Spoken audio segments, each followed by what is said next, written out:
Bueno, muy buenas noches. ¿Cómo están?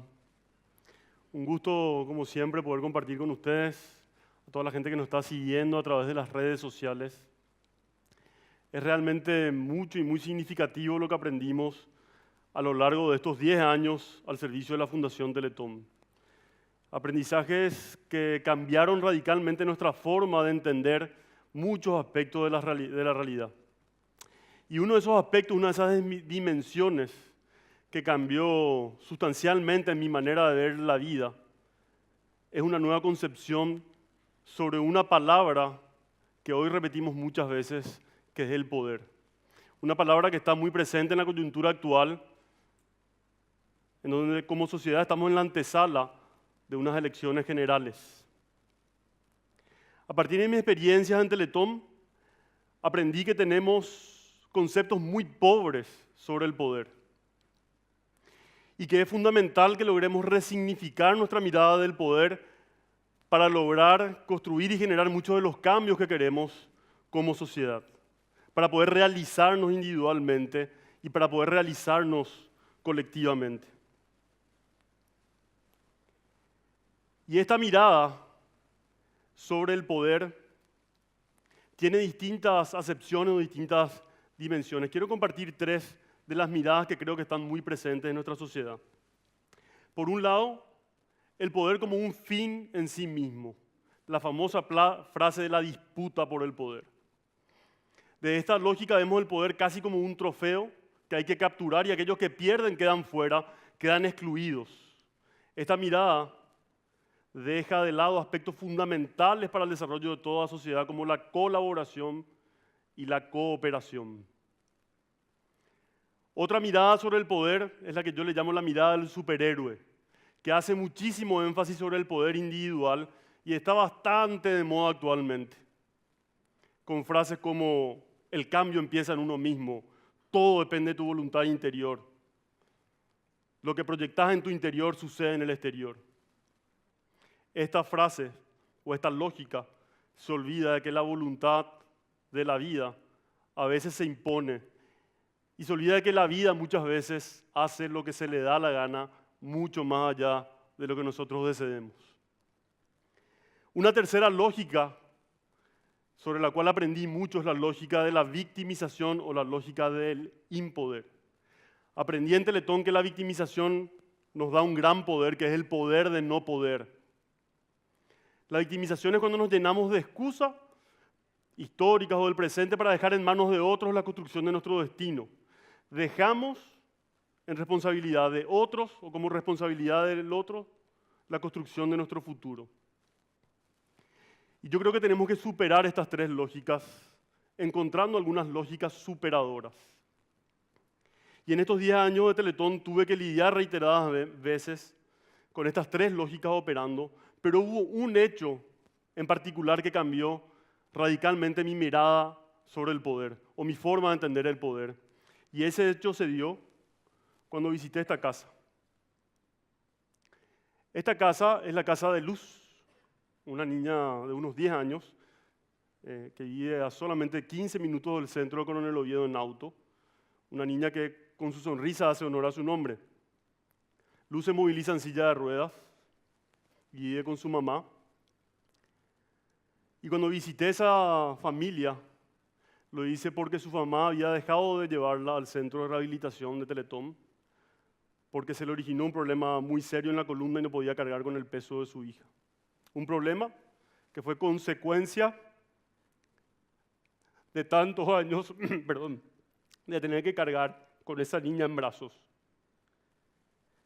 Además de la mamá, formaba parte de su núcleo familiar su hermanita de 13 años, que estaba ahí al servicio de Luz y de su mamá, pero que además tenía clarísimos signos y síntomas de desnutrición.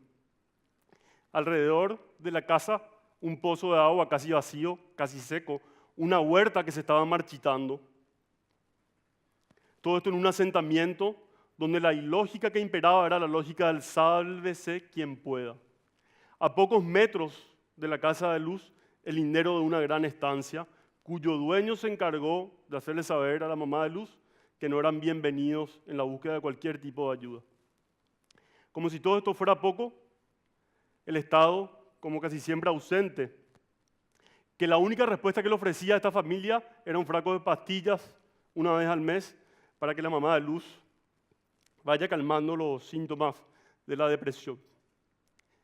¿Y qué hacer ante un escenario de este tipo? Imagínense ustedes estando ahí parados en esa casa cuyo techo voló después de una tormenta, con 40 grados de calor, y una mamá que apenas podía ya sostenerse en pie. Ustedes le dirían: señora, el cambio empieza por uno mismo, vos podés, fuerza, lo que proyectás en tu interior es lo que va a ocurrir en el exterior.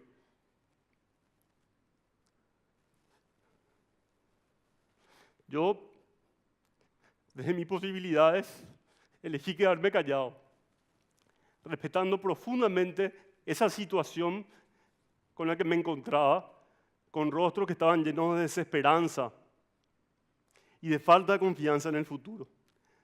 Decidí acompañarles del silencio en ese momento, porque tal vez eso es lo que necesitaban, un poco de empatía o sentir a alguien a su lado. Ese día, mi mirada sobre el poder cambió radicalmente. Entendí que la vida es un diálogo entre nuestra voluntad y la voluntad de la propia vida, como le decíamos hace un rato.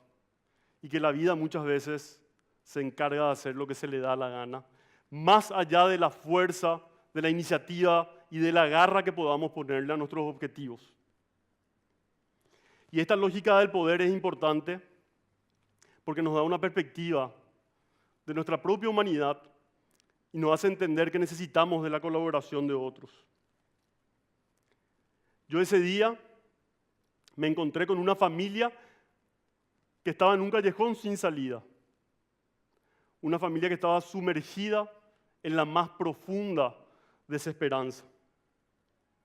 Y ese día aprendí que el poder no es hacer lo imposible, el poder es hacer realidad aquello que sí es posible, siempre y cuando se den las condiciones necesarias para que eso ocurra. También aprendí que el poder es una energía que está como potencial en todos nosotros, pero que necesita condiciones adecuadas a una tierra fértil para poder desarrollarse. El poder es como la energía que tiene una semilla para convertirse en planta, para convertirse en una flor. Y esa semilla depende de esas condiciones. Así como un jardín depende de un jardinero que se encarga de poner abono, se encarga de regar las plantas, se encarga de cuidar ese entorno para que ese jardín pueda ser lo que tiene que ser. Por eso, a partir de ahí entendí que el poder tiene dos dimensiones fundamentales. Por un lado, nuestra propia voluntad, que es individual o a veces colectiva, en el mejor de los casos, pero por otro lado, las condiciones que están en el entorno, que están en el ambiente. Y en este cuadrante, en este escenario, donde a veces no hay ya ni siquiera la voluntad o la fe en la voluntad de uno mismo, y mucho menos en el que las condiciones de vida cambien, se encuentran miles y miles de familias como Luz. Y esto es fruto de la desigualdad. Familias que de alguna manera tuvieron que colgar los guantes. Y familias para los cuales muchas veces no cuadra esta famosa frase: el pobre es pobre solo porque quiere ser pobre. En este otro cuadrante están las personas que, a pesar de las adversidades y de todas las barreras que les imponemos como sociedad, mantienen firme su voluntad y están luchando día a día para salir adelante sin lograr todo lo que se proponen. Familias que no se rinden y que logran sostenerse junto a muchos otros para poder, de alguna manera, seguir manteniendo viva la esperanza. Muchas de estas familias son las que acuden cotidianamente a los centros de Teletón y que hacen esfuerzos extraordinarios para viajar cientos de kilómetros, tomando muchos micros, soportando la mirada a veces despectiva y discriminadora de la sociedad, o un micro que no te para en la esquina, teniendo que lidiar con las veredas, teniendo que pedir casi como un favor que sus hijos puedan ser incluidos en el sistema de salud o en el sistema educativo. En este otro cuadrante, en este escenario, se encuentran personas que, a pesar de tener todas las condiciones para poder desarrollar y ejercer su poder, no tienen la voluntad para hacerlo. Personas que prefieren mantenerse en la apatía, en la indiferencia y en la victimización, poniendo en manos de otros la construcción de su propio futuro. Y finalmente, en este último escenario, donde convergen la fuerza de la voluntad individual y colectiva y donde convergen, las condiciones adecuadas para poder desarrollar, nos encontramos muchos de nosotros, que somos una minoría en este país. Personas que por diversas circunstancias pudimos acceder a una educación de calidad, pudimos participar, pudimos informarnos, pudimos acceder a derechos que hoy no están garantizados para todas las personas que forman parte de nuestro país.